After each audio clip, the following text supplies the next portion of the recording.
Hey guys, it's Rita here. I wanted to give you a little quick background on why I started podcasting and continue doing it to this day.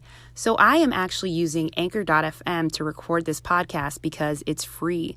One of the best parts about it is that they give you the creation tools that allow you to record and edit the podcast right from my phone or the computer. Anchor also distributes it for me, which is really cool because it makes it so much easier for me, and I can be heard anywhere from Spotify, Apple Podcast, and so many more. You can also make money from the podcast with no minimum listenership. It's everything that you need to make a podcast all in one place. So what are you waiting for? Download the Anchor app now. Hey guys, it's Rita here with Empowerment and All That, your podcast to deliver diverse stories of empowerment. For today's episode, I interview Seth and Ashleigh Russell, both ex-college athletes who've endured injuries, surgeries, and recovery. Thanks for having us. Yeah, you're welcome. Thank you guys for giving me time and, joining me on my podcast. So, I want you guys to give me a little background on yourselves. Tell me where you're from, when you got it started in sports, and we'll go from there. Okay. So I grew up in Spring, Texas, so just about 45 minutes outside of Houston. Mm-hmm. I started playing soccer a little later because I know you can start when you're 4, but I was into the gymnastics, cheerleading kind of thing. But then I saw my brother playing soccer and I wanted to be like him. Mm-hmm. So my parents signed me up and I played till I was 21. So wow. Yep. 21. Yep. So how did you get started in football? Football was kind of a second or third tertiary sport. Okay. I originally grew up playing baseball and basketball just with my brothers. I have 3 brothers, 2 older and 1 younger. Mm-hmm. The 2 oldest played every sport possible, and so I just kind of wanted to follow into their footsteps, and we were constantly, really competitive. And so, growing up, going to high school, seeing where the next level was going to be, football was kind of the calling card out of all of it, and so I really focused on that. And then got the opportunity to go to Baylor to play a little bit of D1 football. That's awesome. So Texas is really big on high school sports, right? So where did you guys go to school? So I went to Klein Collins in Spring, and I played for a Challenge Soccer Club. And I went to Garland High School in good old G-Town. G-Town. Yeah. So you guys got scouts that started coming to look for you. Like, how did you get into Baylor? Did you go on scholarship? Like, what was that experience like? Mm-hmm. So I actually signed to Baylor as a sophomore in high school, so it was really early. I was the first one on my soccer team, but I just knew that's where I wanted to go, and it kind of took the stress of college applications and, going through that whole recruiting process, which I did to a certain degree, but just not as extensively, because typically you're not committing till you're late into your junior year. Yeah. But I just knew Baylor was the school for me. I visited, it was beautiful, the coaches were awesome, and it was centered around everything that I wanted. So it was kind of a shoo-in, and I just picked it and went forth. Yeah. Yeah, my journey was a little different. I wasn't as fortunate to sign in my sophomore year. You weren't as awesome as I wasn't she as was awesome, at first. yeah, exactly. Okay. So I, going into my senior season, I was originally committed to the University of Kansas to play football there. Then went through my entire senior season. At the end of the season, they ended up firing all the coaching staff at Kansas. Mm-hmm. And so that really kind of opened up my recruitment again, unfortunately. But fortunately, I still kept some good contacts with other colleges just in case, having the kind of backup plan. Mm-hmm. And Coach Montgomery at Baylor, who was the quarterback coach at the time in OC, I reached back out to him. I was like, hey, do y'all have any opportunities open? Do y'all have any scholarships, anything? I mean, I'm open. And he said, not right now. We had this guy named Robert Griffin III, otherwise known as RG3. Little RG, yeah, no big. He was going into his senior season, and so they had all their spots filled, but he fortunately a week later ended up committing to the draft, and then that kind of opened up another spot, and I went and visited. Loved Browse and their regime and the whole university. I mean, just like her, the campus is beautiful. I love their style of play, and so I ended up committing there and having a great time. Oh, that's awesome. Mm-hmm. So fast forward, you're sitting in practice, right? What was it where you see this beautiful blonde hair injured He loves telling soccer this story. athlete that walks in? So tell us a little bit about how you guys met. Yeah, so freshman year, before our fall schedule of school and sports started, we had to take an etiquette class, and that was for all the freshman athletes that were coming in that year. So we were at the football facility in our team room, which is kind of like a theater seating. The aisles go down the sides, and you enter into the back. Us being freshmen, they were saying athletes always sit at the front because you want to set a good example with the teachers and whatnot. Right. That doesn't ever happen. It doesn't, but they're always lying in the back row. Let's be real. That's what they that want you to happened do. the first week. Yeah, and so I'm sitting in the front row. I'm probably about 2 or 3 seats in from the end, and class is about to start, and then I hear the door open and it shuts, and you start hearing this guy coming down the aisleway, and I was kind of like, "What's that weird noise?" Somebody crutching on some crutches. And then Ashley kind of crutches to the front and kind of looks down the row like, somebody better get up because I need to sit here. That's exactly what I was thinking. Because I wasn't going to go between the 2 seats. Yeah. Like, there was no way. Because she was recovering. She had an ACL surgery, and so she was in the crutches and everything. And so I got up and gave her my seat, and I moved to the back. And so that kind of sparked a little bit of interest, I guess, in both of our minds. And then later on, we eventually kind of hung out, and then here we are today. Here we are, married and in love. That's right. Absolutely. So give the girl your seat. Oh, yeah. Always. For here on out, you're giving her your seat. Right? That's the trick. So you get injured. This is your first year before you even start playing, right? So you come to school already injured, or how does that work? I came to school injured, so I actually tore my ACL the last game of my club soccer career before I went to college. Oh my gosh. Yeah, last game, second half, the end of everything, and then completely tore it. So I remember having to have that conversation with my college coach, like calling her, kind of feeling like, oh, they're not going to want me anymore, but lucky because they already signed me, so it was already a done deal. But yeah, so I came in injured, had surgery, I think 2 weeks before I moved up to college, because we had to take the second summer session just so you could get ahead on your classes since we both have fall sports.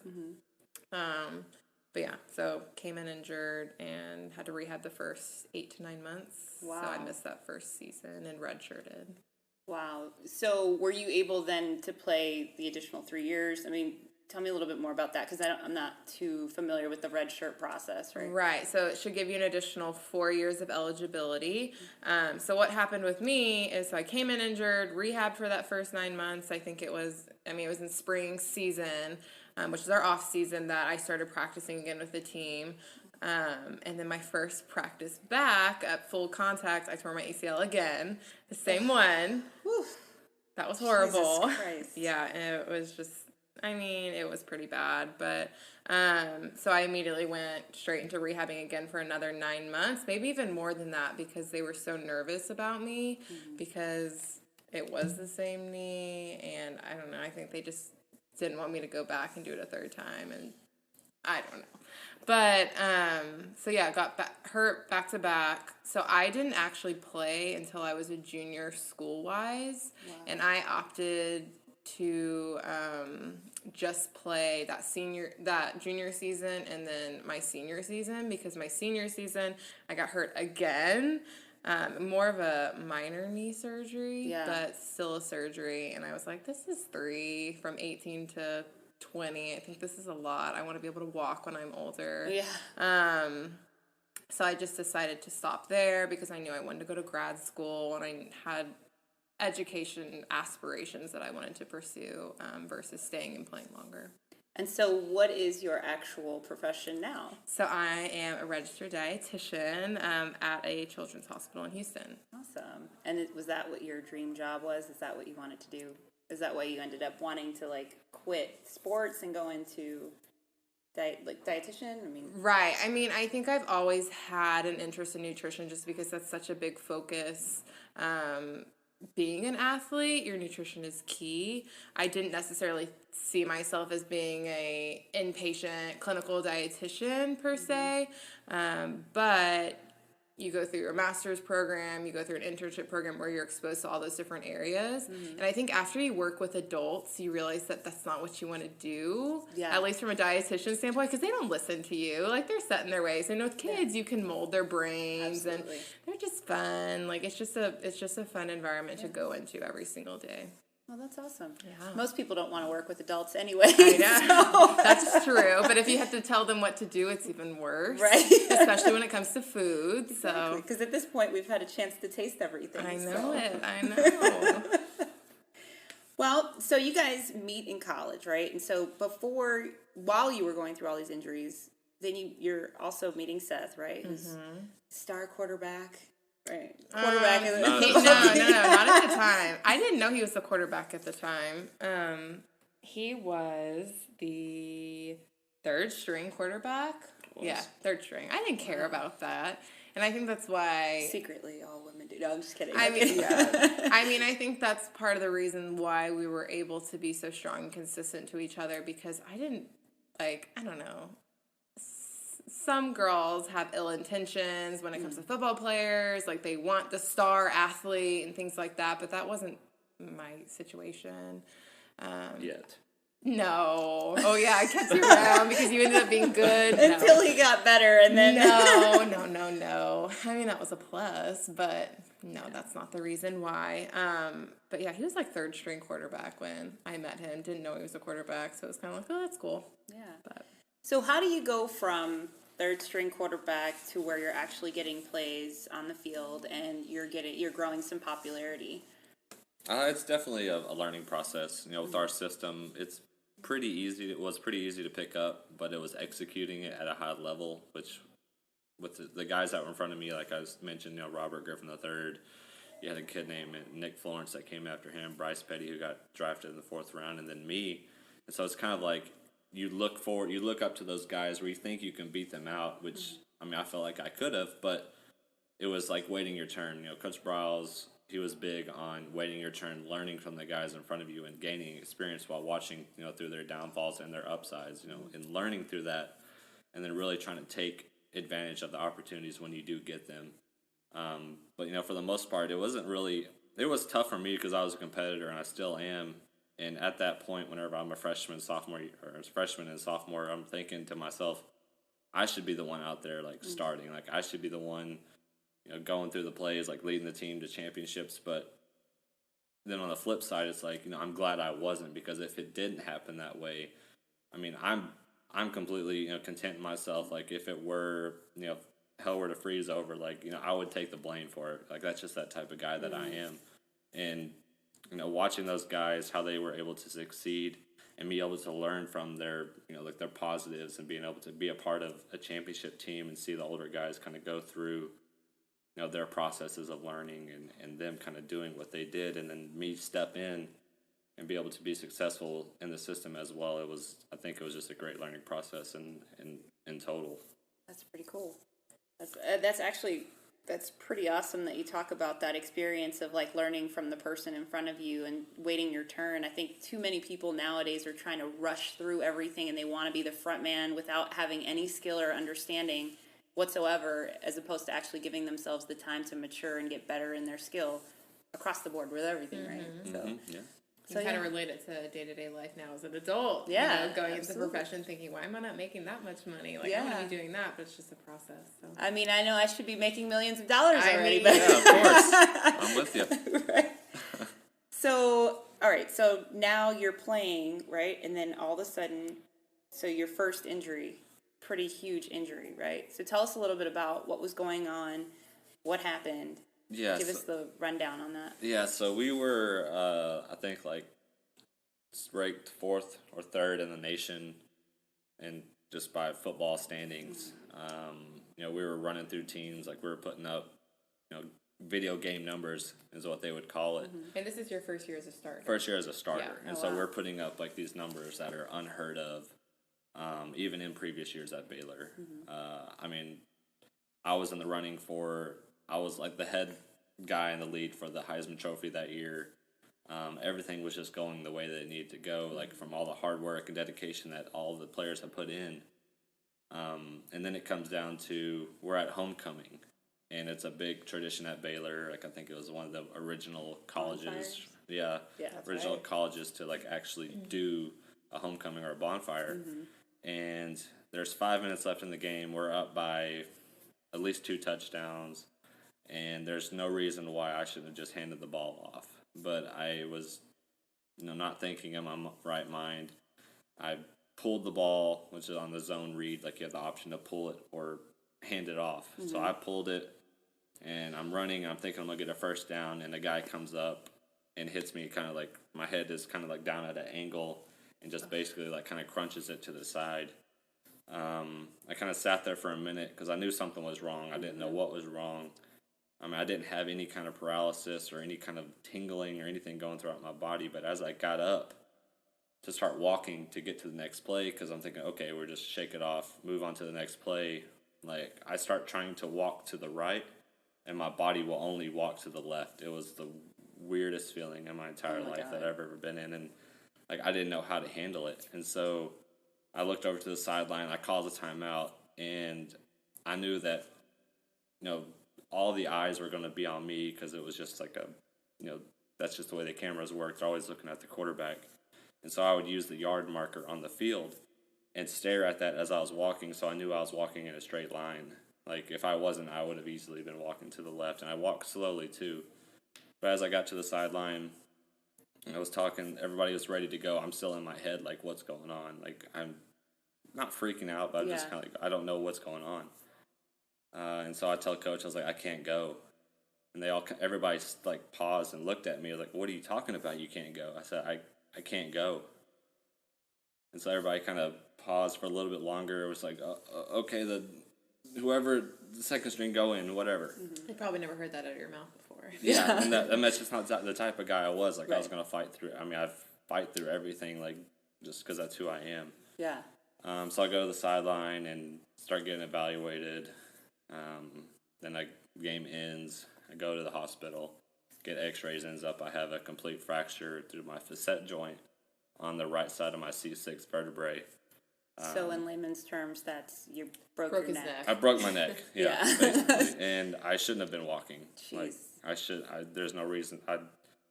God has some kind of divine intervention in that where the way that it broke and how all the ligaments that were torn in there, that why did I walk off? I don't know, but I was able to, and I kind of used that as fire because once I kind of got injured and started going through after surgery, going through the rehab process, I was getting messages from people all around the country and all around the world, like sending me pictures of their kids, saying, "My kid did the same thing you did, but he's in a wheelchair." And so it's just kind of like it kind of sparks that type of, I guess, emotion or whatever in you that's like, okay, I'm going to fight through this. Like, I have this opportunity to go back on the field and prove that even though somebody has broken their neck, they can make it to the next level. And that was my mentality going through all of it.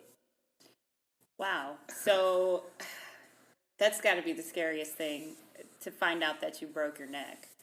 But I'm wondering, like, you're obviously watching these games while he's playing and everything, and all of a sudden you're watching the game and something's wrong. Like, what is going through your mind, and how are you feeling at this moment when something's not right? Right. I mean, I think I was high-strung to begin with in every single football game. I think every single time Seth was up to play, I'd like hold my breath because the quarterback gets blamed for everything. And so, and I get all defensive because you hear people in the stands like saying like, "Oh, Seth, you suck." And I don't know, I'd always get really defensive. So I was on edge per usual, but I think, I mean, when anybody gets hurt on the field, you obviously have that sense of panic, but especially being Seth. Knowing how well he was doing and knowing his dreams and his aspirations of playing in the NFL. That's the first thing that goes through your brain. Obviously his health as well, but from what it looked like being in the stands, it looked like they were treating him for a concussion. And I know that shouldn't be a normal thing, but it just kind of is. I mean, I played soccer. I've been headed in the head numerous times, kicked in the head numerous times. Like, I've had concussions myself. Like, football's a contact sport. You just expect it. And so I was thinking it was more so a concussion, and that's kind of the protocol it looked like was being followed on the field.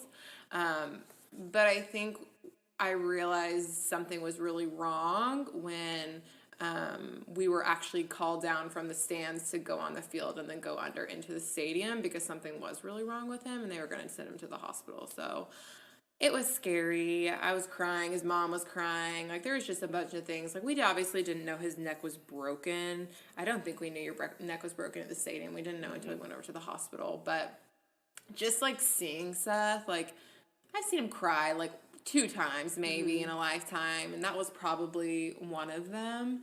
And just seeing, like, how somber he was, just looking at him, like, that wasn't my Seth, right? Like, that wasn't my happy-go-lucky Seth. Like, so I knew something was up, and I think that was the scariest part. Makes me kind of teary-eyed thinking about it. Oh, y'all, I feel like I want to cry just listening to this story. Like, so when you're in the hospital and they tell you all this, and then you find out, okay, you have to undergo surgery, how long did they tell you the rehab process was going to be and how long all this was going to take for you to get back onto the field? Yeah, so I initially went up to Dallas because I was supposed there was a guy up there that was the guru of neck surgeries and blah, blah, blah, whatever. Went up there and just didn't have a good experience with him. And that kind of go back to the story of, you know, God really puts people in places. You don't know why they put them there or why so far across the country, whatever it was.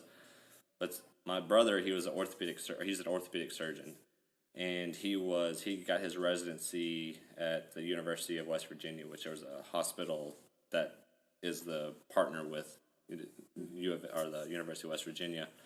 And so he started doing a bunch of research on who are the best surgeons in the country to do this, and it ended up being there was only 3 of them that were at the top of the list. There was one in Florida, there was one I think in like California, and there was one at the hospital he was at, which was just the craziest thing to think of, like, just in retrospect of like how many physicians in the country, let alone the world, and one of them is at the same hospital that he's at.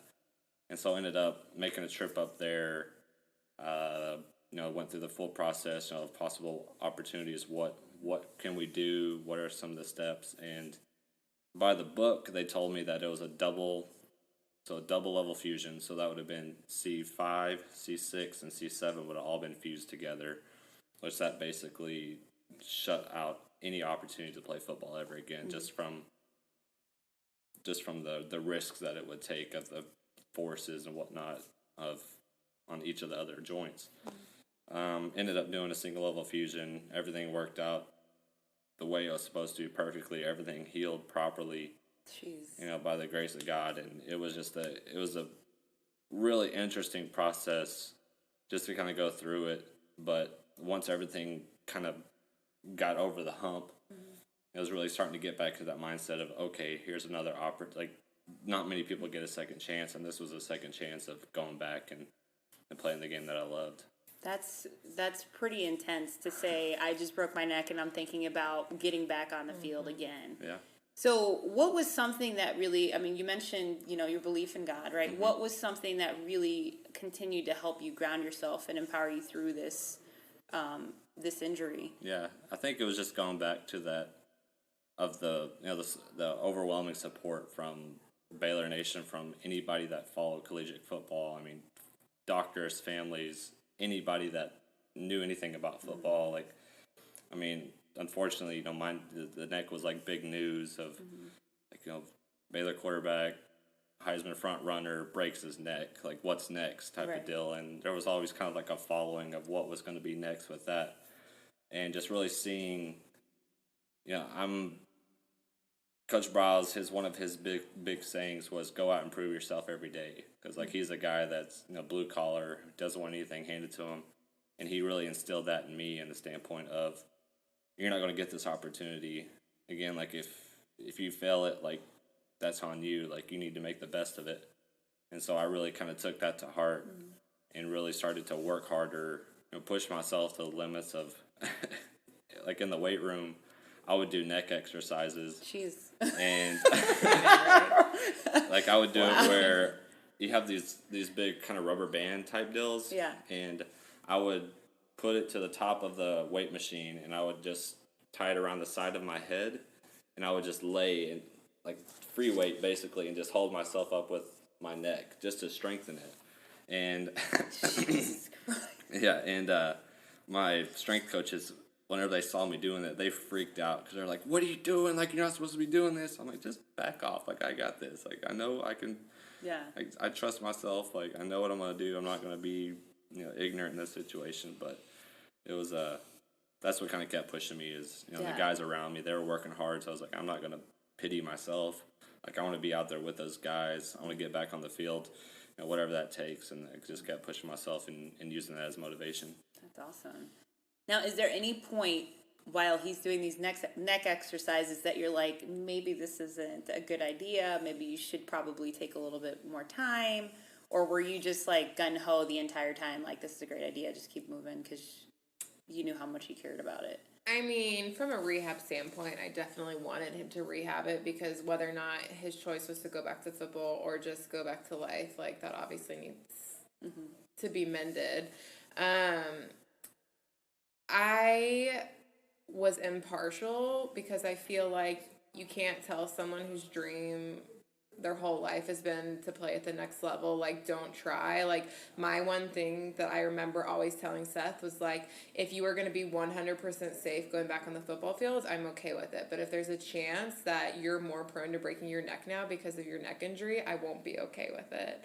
I remember having those conversations. That was so long ago. Yeah. But I think a lot of people thought that was crazy. Like, I remember many people telling me, because Waco's such a small town, and it was even such a smaller town before all this Magnolia stuff came to. That wasn't a thing until the very end of our Baylor experience.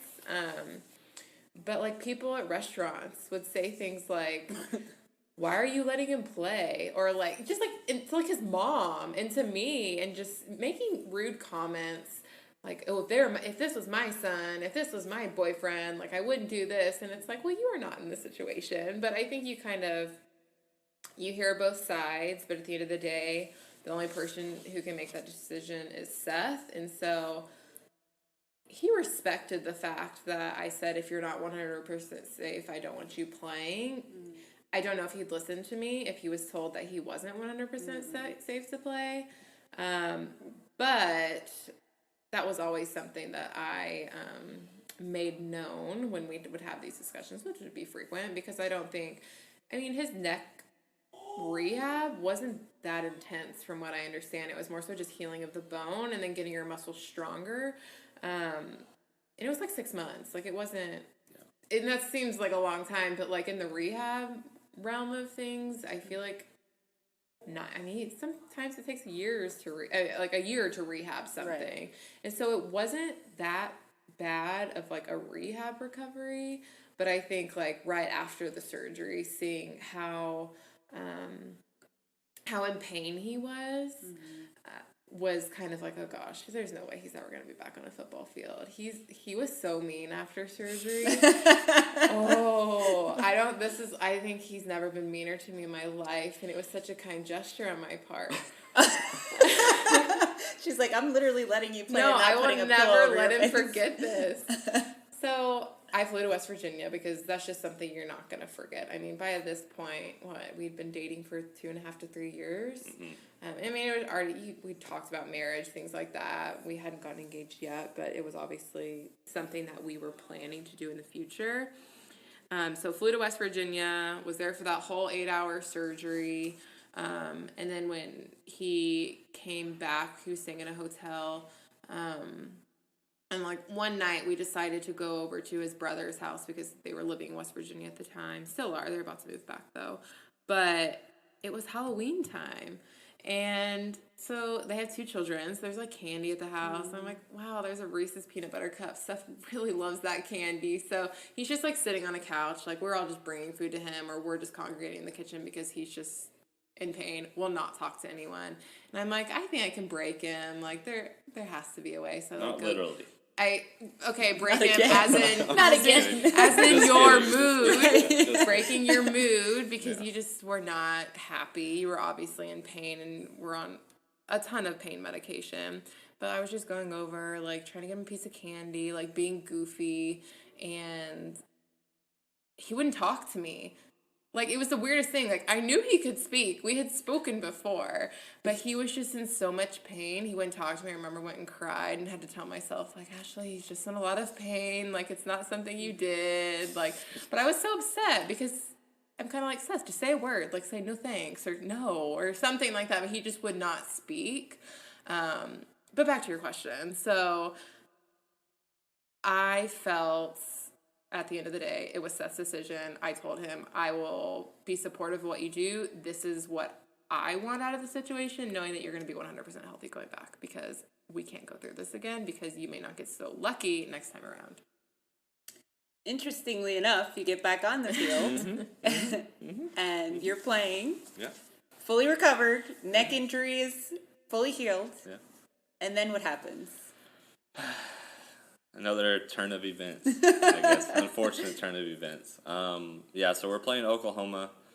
I think we may have lost 1 or 2 games by this time, but we're still in the running for, possibly a Big 12 championship to national championship. I'm just kind of like everybody is. It's middle of the season. We're at Oklahoma, and it's the third quarter. We're driving down. It was a 3rd and long. Again, another 3rd down. And I end up scrambling up the middle, and I kind of went to spin to my left. And as I spun, a guy, outside linebacker or safety or somebody had kind of cracked down and went low. And as they went low, I was twisting, and my foot stayed in place, and everything else twisted with my body. And if you want to look it up on YouTube, go for it. Probably don't want to if you're squeamish. It's pretty bad, guys. I actually did a little bit of my own research and saw the video, and it's pretty bad. Yeah, so. And so it happened. I'm laying there on the ground, and I kind of look down at my foot, and it's facing about a 45-degree angle out, and my other foot is straight up. And I'm like, that doesn't look right. Like there's something wrong here, as you can imagine. And I looked at it, and I started kind of saying out loud. I wasn't screaming. I was saying out loud. I was like, somebody pop it in. Like, just pop it in. Somebody pop it in or whatever. And as I'm saying that, I could hear people in the background like, oh, my gosh. Like, bro, I think I'm going to throw up. Like, just all this kind of, like, funny comments kind of going on. And I don't know if you've ever told me that before. Yeah. And, hilarious. And You so, guys are, like, throwing up on big the field. football guys. Yeah, and so my center at the time, so Kyle Fuller, he comes over because he's just one of those guys that, like, he's always going to help you up. Yeah. And he comes over. I'm like, bro, pop it in. And he kind of, like, reached down to look and see what was actually going on.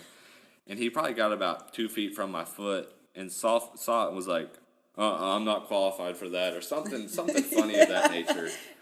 And then that's whenever kind of our medical staff kind of came. I don't know who. I think it was Dr. I don't remember. Staff. Somebody came like sliding in and like grabbed my leg or whatever. They were like, lay down. I was like, just pop it in. I was just lay down. I was like, just pop it in. And so they like recessed it and then popped it back into place. I mean, there wasn't. I guess it was dislocated also. And at no point you pass out. No. Okay. No. I mean, because it's just adrenaline. Yeah. I would have like passed out immediately. Yeah. That's just me. It felt like a really bad twisted ankle, and if you watch it, you'll understand what I'm saying. It's a really bad twisted ankle. And so I get carted off. Once I get on the cart, like the whole, the OU stadium just kind of like just starts like an uproar, like clapping and cheering or whatever, just kind of like, I guess, out of respect or whatever. Mm-hmm. But I remember, going under the stadium, getting x-rays. And but before all that, as I was getting carted off the field, I was like, I'll be back out. We'll just tape it up. I'll be back out. And the trainer's like, no, Seth. Yeah, and the doctors were like, probably not. But they weren't telling me that because you couldn't really hear anything at the time. And, of course, you get x-rays, and it's completely broken. And then it starts that next process of what's next. Obviously surgery.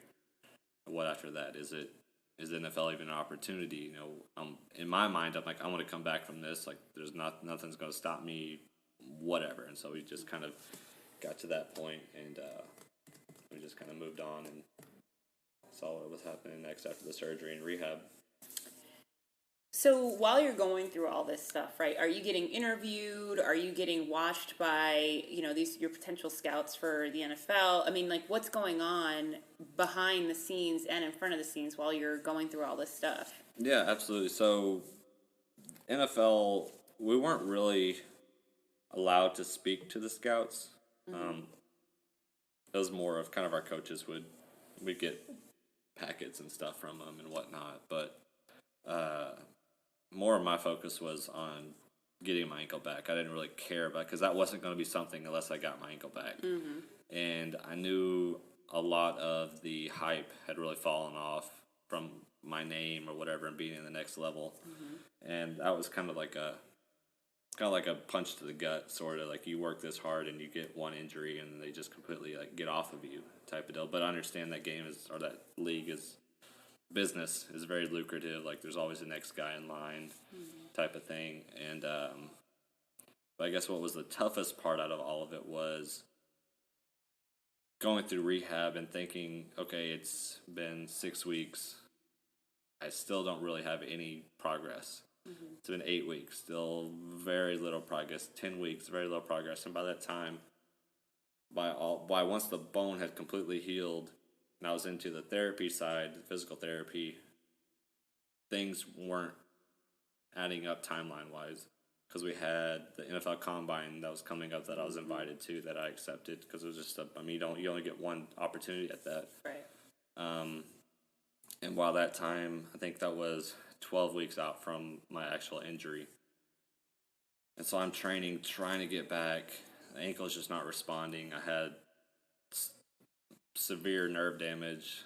I mean, I went through all like the nerve tests and everything. Like, just things were not responding.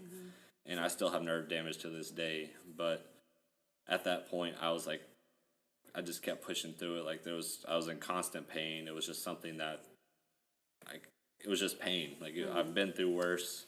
Kept pushing myself because I knew what I wanted to get to, you know, and be that guy that broke his neck his junior year, broke his ankle his senior year, and was still able to get drafted or possibly play in the NFL. And that was just kind of kept my mindset and how I kept pushing myself. But, you know, got to the combine, did awful because I couldn't move. It was really bad. I think that kind of hurt my stock a little bit as well. And then I ended up not running at my pro day, which, looking back, I probably should have just tried, because I probably would have ran faster than 90% of the other quarterbacks that were in that draft that year. Yeah. But it all, in hindsight, you know, wishing I would have done something else. But, I mean, threw the ball great in the combine. I mean, it was probably the best I could have done at that time. And I just felt like with the draft coming up, I was going to have an opportunity moving forward. So what were you thinking when I'm sure you guys are talking the entire time, right? Like, you're giving her feedback on how it's going at the combine. What's going through your mind when he's telling you all of, like, his performance while he's there? I mean, I feel like he was always hard on himself. Like, I feel like that wasn't, like, a new thing. Like, I think he could have scored 6 touchdowns in a game and him say, oh, I could have gotten one more kind of thing. So I feel like I never truly, I don't know, like, I'm not, like, this extremely knowledgeable football girlfriend or anything like that. I know the basics. I know what's good. I know what's bad. But I don't know that, like, oh, that there was a bad one compared to this one. I'm like, well, it still got through the receiver, so who cares? Like, I'm a football person. I mean, I'm a football person when Seth is playing, but when Seth's not playing, I don't find it that interesting, to be completely honest. But I feel like I just took it as, like, it was another game, and Seth's just being hard on himself. I didn't necessarily think he did bad or he did good. I feel like I probably asked my dad, and, he said, oh, well, I mean, he could have done better, but my dad's going to always be nice. He's not going to tell me something that's going to make me sad, because I was excited for Seth. I mean, I think it's cool. Not everyone's invited to the NFL Combine. Like, that's just an awesome experience in itself. But, yeah, I mean, I don't think I really thought much into it. I knew he wasn't 100%, but I feel who could be after getting that traumatic injury months prior. So I think we'd always thought that, you know, the NFL was still a chance because he'd done so well in the past. Even if it was like a late round or if it was get picked up at a mini camp or something like that, I feel like we just always had that hope and that, you know, I wanted that for him too. The only player in the world with these two major injuries that still made it happen. So I feel like if he had had a couple more months to continue to rehab, he could have competed with those guys still. Oh, yeah, I'm sure. Yeah, sometimes it's all about timing, right? And had you had more time, probably I wouldn't be sitting here with you guys right now. That's right. So Maybe. Who knows? Maybe in the future you might want to go back and retry again. Yeah, I mean, Brett Favre went back into the NFL after many, many years, so you never know, right? Yeah. So one of the things I thought was interesting that you put down on like the little bit of, you know, some info that you gave me beforehand was that you were able to be a lot more present during Seth's injuries because you weren't able to travel while you were rehabbing your knee. Do you feel like, I mean, obviously it sounds like that was a positive thing for you, but as far as your personal career in sports, do you feel like that was something that you missed out on just personally, or? I mean, yes and no. I feel like I knew I didn't want to play professional soccer, and to be completely honest, I don't think I had the potential to play professional soccer, so it didn't like weigh on me negatively in that way, but I feel like, I don't know. I mean, it was just a fun experience. Like, I loved being able to go to the football games, and I loved being able to be present, you know, during his injury and not necessarily being gone every single weekend since we did both have fall sports. To a certain degree, I do kind of regret focusing more on Seth versus like my teammates in soccer, and I think that's something that I was able to tell them like my senior year at the end. Like, gosh, I wish I wasn't so, you know, preoccupied in Seth and that I was more present with y'all, because it's important to have your boyfriend, because obviously potentially could be your husband, but it's also important to have your girlfriends, right? And I feel like I kind of missed out on that a little bit. But at the end of the day, I mean, I can't go back. So it's just being intentional about your relationships with your friends now and not putting all of your, you know, time into your significant other. Like, yes, they should have a good majority of your time, but you still also need to be present in other areas of your life. So I feel like, yes, it was good because he needed me during that time. I mean, it's not, a guy doesn't have many people in his life that I feel like they can completely open up to, and I feel like I was able to be that for Seth. But the negative to it was that I kind of missed out on other relationships that I probably should have been working harder to keep while I was in college. What do you think about that? I mean, I respect it. I mean, I definitely needed her through a lot of it, and, you know, there were some times that, you know, her being around was annoying. But not in a bad way. I'm annoying. Not in a bad way. Not in a bad way, but Right. just more of like kind of like in a lot of those moments where, because like I don't say I'm like a deep thinker, but I like to think, you know, long term, you know, down the road, you know, and so, you know, talking, you know, with her just about kind of present day things or, you know, future aspirations or whatever. Sometimes it was like I didn't want to talk about that right now. I just kind of wanted to focus on myself and kind of get back to the point, because like I knew she was still always going to be there. But I mean, I definitely needed it. I mean, I'm not going to say I didn't, because I did, because I was in some dark times, you know, just emotionally and, you know, behind closed doors. But whenever it kind of all came to fruition, you know, got back to it all, I mean, I was definitely, I mean, I'm not going to say I didn't want it. I mean, I definitely needed the attention, and, you know, I'm very blessed to have somebody that, you know, would basically put her relationships behind just for one. You know, who even knows if if it would be all for none, type of deal, or all for whatever.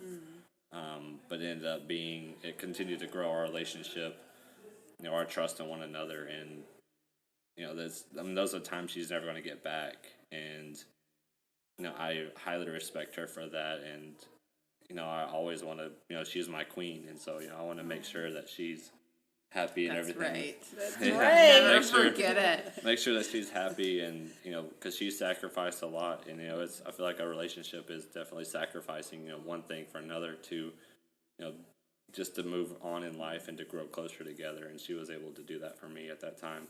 Wow, that's very sweet. I love that answer. So at what point do you look at each other and you're like, this is it, this is the person I want to marry? Obviously, she's been flying up to Virginia to see you and doing all these things, but at what point do you look at her, and for you too, do you look at Seth and you're like, this is my future, this is who I want to be with for the rest of my life? Like, what was that for each one of you? I feel like it was pretty early on for me, like within the first few months. I know that sounds cheesy, but I think if you ask anyone that went to Baylor with us, Seth and I were obsessed with each other forever, and we still are obsessed with each other. Yeah. I mean, it's not bad. No, it's cute. But like, we were just always together, and I think everybody knew that Seth and I were going to get married at the beginning. Like, we just had so much fun together, and we still have fun. So that's my answer. What's your answer? Yeah, you kind of stole my thunder. But like with me, my mindset of going into a relationship was, is this somebody I can marry? Like, I didn't date through high school. I just never really found anybody that I wanted to date or whatever. But end up, getting to college and having somebody that was like, I think I could make, this will work. This will definitely work. As we kind of kept hanging out, and the first night that we really actually, kind of got to know each other we were at one of our friends' house, and it's a funny story because she said she doesn't play video games, and I'm kind of skeptical of it. So, I'm in there with some of my other guys on the team at their house, and we're playing, I think, FIFA or something like that. And she comes in, whatever, and she comes with some other friends. She comes, sits right next to me, and we're kind of chatting a little bit while playing. I was like, hey, and I offered her, I was like, hey, do you want to play a little bit? She was like, I don't know how to, whatever. And like, I've been playing for probably like a couple of games, and I maybe scored one goal like the whole time. And I hand it to her within 30 seconds to a minute. She scores a goal. I'm like, what?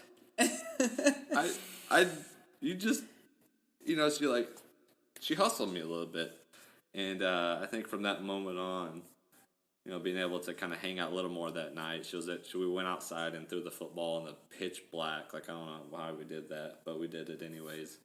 And we were able to just kind of sit down and talk with each other and just share, like, what our aspirations were, what are some things that we regretted in high school, and, just really deep talking, even with we had just met, basically. Literally like that day. Yeah, and so I think that was a good sign moving forward of we were able to share, kind of have that connection early on, to be able to kind of trust one another to share those types of, I guess, emotions and feelings and experiences. That was definitely a positive for our relationship. I feel like we were able to, you always talk about things in a relationship, whether it be in the beginning and the end, too late, too soon, whatever, I don't know. But, you talk about things that you wish you had done differently, things that are always just lingering in your brain, right? Like those regrets that you had. And I feel like that first night we were able to talk about things like that, which to me, it's kind of just like a sigh of relief. Like, this guy still likes me. He knows all my dirty baggage. This is great. Because we all carry some. I think that was telling of our relationship a lot too, that he still Facebook messaged me the next day, because that's the thing we did back then, to give me his number. But it's not that far. It was 6 years ago? Still. Now it's Instagram, so it was Facebook then. But knowing that he was still interested in me and interested in pursuing me despite something that, I don't know, just past experiences that I thought he would be oh, no way, turn his head away kind of thing. So that was nice. What advice would you guys give a brand new couple. I mean, you guys have only been married for what, 2-3 years now? It's about to be 2. About to be 2 years. Mm-hmm. So what advice would you give a brand new newlywed? And then what do you think continues to keep you guys strong in your union right now? I think from the guy's standpoint, the cliche of the woman's always right or the lady's always right, which in aspects they are. We're always right. Sometimes. But it's also good to have a good balance, of like going back earlier talking about sacrifices, like who somebody's going to have to sacrifice something, whether that's moving to a different city or changing jobs or starting a family, who's going to be the stay at home, just all those types of conversations that need to be had at the right times, but definitely being able to be upfront, be very I guess real with each other, transparent, so that each person has an expectation of the other, so it's not somebody's holding something back that they really are wanting to do, and they wait till they're a year married, and then it's like they blow up, and then then you have to put the pieces back together. We're able to continue to have a positive relationship with both, talking to one another, being able to share conversation, deep conversation, with real life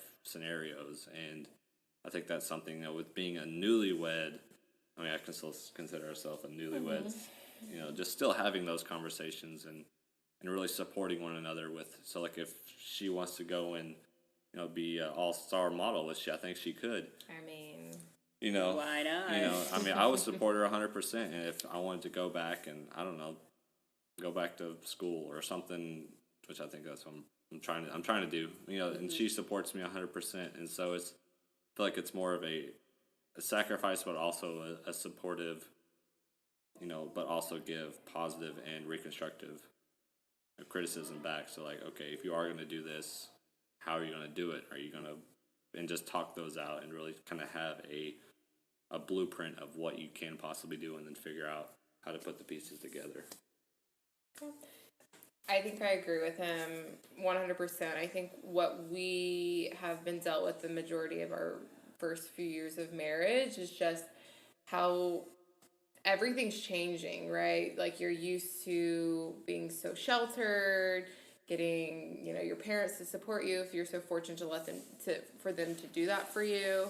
And just, I don't know, life is always changing, especially like when you're in your early 20s, and especially when you have someone else that has to be agreeable to your decisions too, and be willing to support you in them and willing to make some changes even if they don't necessarily want to. Just knowing that at the end of the day, you have to support each other. You have to make sacrifices as is appropriate, but also be that advocate and that person who is weighing the pros and cons with them. Just, I don't know how to put it into words. I mean, it's communication. You just have to talk so much, and I agree with what you said. If you keep things in, you don't talk about things, they're going to eventually come out, and rather sooner than later, because if it's later, you could have missed out on something big, and you just don't want to live with regrets or saying, like, you held me from doing this kind of thing. Like, we've talked that we don't want to hold resentment to one another. And I think that just comes with being a young married couple, especially. So I'm sure that's true of couples who get married later on as well. But I feel like, especially for young married couples, just making sure that y'all have that open line of communication. It's always discussed, because I know that's something we want to ensure doesn't happen in the future, that we resent each other because we decided to join in union much earlier than is quote-unquote typical. Well, it seems like you guys have whatever it is that's works really well. I think what's interesting about this is why I wanted to interview you guys is because I didn't know your story at all about your injuries or anything at all, other than just like watching your relationship at the gym, which if you guys were to come to the gym with us, they both still like go 100% beast mode at the gym. So you would never think that either one of them went through anything. Like, you think that they were perfectly fine, and then you find out this story. I think that's also a testament to your marriage and your relationship, is you guys are very strong on the inside and the out, and it's something that I really I really enjoy about both of you guys. So I do have a really interesting question. So both of you guys are college athletes, right? Your career is now, you have more of a professional career now. Mm-hmm. But knowing everything that you've gone through in sports, your ups and downs through injury and everything, would you allow your children to, invest their personal career and future in sports and athletics? Yes, 100%. Absolutely. Yes. Although you want to protect your kid from getting hurt, they're going to get hurt in some aspect of their life, whether it be they're a band player, whether they're a sport player, whether they're an artist, right? There's always going to be something that hurts them.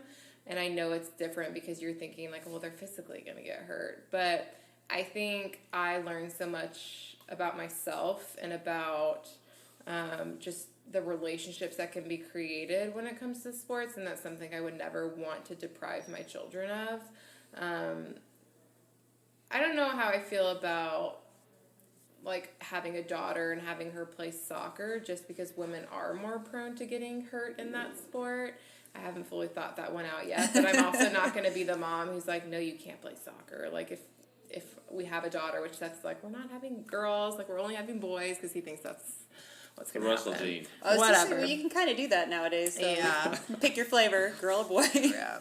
But at the end of the day, I think I'll let my kids do whatever they want to do from a sport perspective, but obviously just knowing what I know as being a dietitian, how nutrition is important, how making sure, you're getting proper rest, because all those things play a role in injuries. And I think back to my injuries, I'm like, could I have maybe prevented that by taking care of my body better and things like that? Mm-hmm. So I feel like I'll be willing to whatever they want to do. I'm going to let them play everything they want to play. I mean, with me growing up, with my three brothers, we played every sport possible. I think, it teaches you how to be a team player, first off. And then secondly, like if you're in sports, if you're constantly, I guess, busy with something, you're not going to get distracted with something else. Like you're going to grow your mentality of, at least that's the way I was always kind of taught and learned as I went. Like if you have something to work for, then you're not going to let the other kind of smaller things get in the way. So like say like if you have a kid that just sits at home and doesn't do anything, and they get bored and they want to go out, they're probably more susceptible to getting into those negative, like drugs or theft, all those types of things that are not positive in influencing a kid. But for me, I feel like sports was always kind of like not a buffer, but it kept me away from all of the other negative things that could have possibly happened, even though injury was always something that people were always worried about. But if you take care of yourself, if you push yourself to the limit, I mean, you're going to get hurt. That's just the name of the game. If you want to be the best, unfortunately, you're going to break your body down. And even though with, having, we're going to have boys, I've already prayed it. Like, that's just what it is. Like I'm praying it into existence. And I'm going to be supportive of whatever they want to do. I'm going to force them to be left-handed because I feel like left-handed people are more likely to go to the profession. I'm just joking. Oh, it's like we're forcing them to be left-handed. They're going to be left-handed boys that are going into the NFL. Yeah, no, but I agree with you though. But it doesn't necessarily, like what he said though, we'll be supportive of whatever they want to do if they don't want to play sports, like getting them involved in something else. Like I don't feel like that is something that would matter to us. Yeah, it would sting a little bit. We joke about this all the time. We're like, we're gonna have the greatest athletic children. Like they have the best genes. Like if we have a kid who is like, Mom, I want to paint. I don't want to play sports, but he's like built to be an athlete. Like, yeah, that's gonna weigh on you a little bit. We always joke about that, but a 6 foot tall flute player. I know it. Like that just doesn't match up. So that's our stance. Sports for the Russell fam. It's a positive. Yeah, definitely. So, any final words? Anything that you guys have on your mind that you wanted to say? Anything else you want to share before we wrap up? I think, with whoever, if you're going through a tough time, just know that I mean, it's the most cliche thing to say, but there is a light at the end of the tunnel. Like, I know I've had, several friends that have gone through, much worse times than I have, with losing family or whatnot, and, them deciding to do something that they probably wouldn't have done if they were in their right mind. But just knowing that, there are systems out there, there's people out there that want to listen, or even if you're going through a dark time, just go and find somebody, like, go to a church, go to a pastor. I mean, anybody that is willing to listen, sit down and just talk about it. Because if you keep it in, like, it'll just keep eating away at you. Like, I know with my situation with my neck, like, that was probably, like I said, the deepest and darkest time I've ever been in my entire life. And I never want to go back there because I never really talked about it.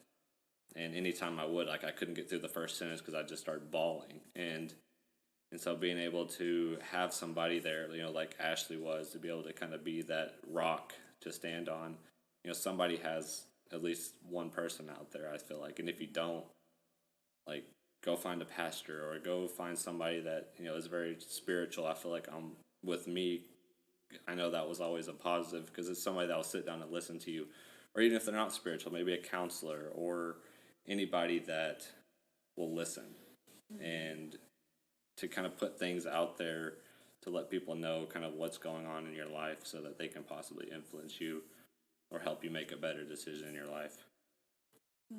I agree with that. I think looking back at it now, I mean, what he's talking about, like getting help when you need help, I feel like that's not something we necessarily did ourselves, but in hindsight is probably something we should have done. Like, why didn't you go see like a therapist, or why didn't you go see someone to talk to? Because I feel like your close family and friends kind of like carry the weight of feeling like they need to fix you. And maybe that's why it was annoying, because it was like, how are you feeling? Like, are you okay? Like, do you want to talk about it? And so that's probably why I was so annoying, because I was trying to talk about it all the time because he's keeping everything in. But in retrospect, we probably just should have gotten you set up with something like that, which is probably something they should do more so in college athletics, rather than just thinking, I mean, not just in college athletics, but that's something that I don't think was ever offered to me. It may have. I may have just said no because I'm stubborn and you feel like I'm fine. But thinking of like how dark of places you can go to when you go through such hard experiences. I don't know, maybe it's something in the future, like we're bound to go through something dark again. Like maybe it's something we think of before we just kind of hold everything in.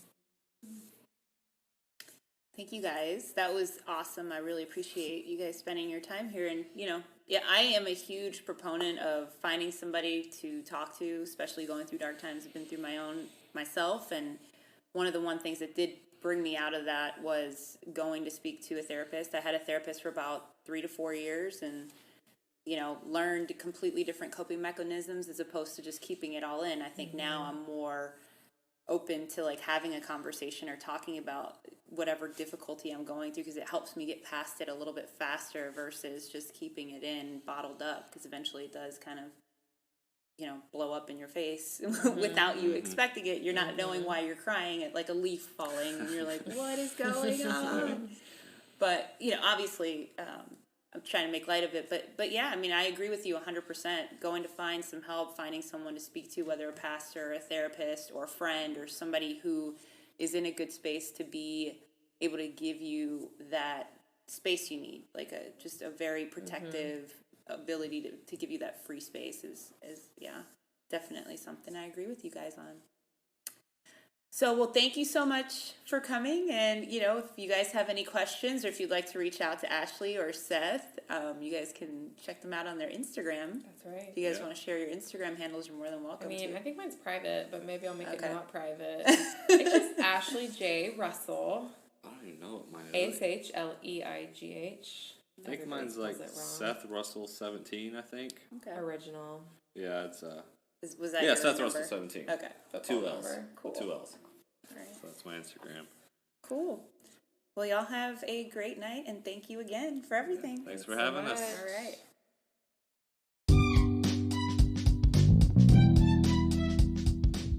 Thanks again for joining me for another episode of Empowerment and All That.